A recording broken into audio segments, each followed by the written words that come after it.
Awak biar betul. Awak jangan main tau. Kang saya viral ke awak dekat dalam YouTube ke TikTok kang? Tahulah harga beras dah mahal. Takkan sebab macam mahal awak kirakan saya. Ini bukan masalah barang harga naik. Tapi lauk yang awak ambil tak ada banyak sangat. Awak jangan nak fitnah saya. Awak tengok lauk yang saya ambil macam ni je tau. Betul ke? Mari sini pinggan awak tu saya cek.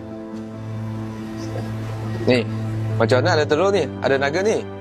Tadi awak cakap lain masa nak bayar. Sedangkan lauk yang awal lebih dari itu. Dah, Rafiq.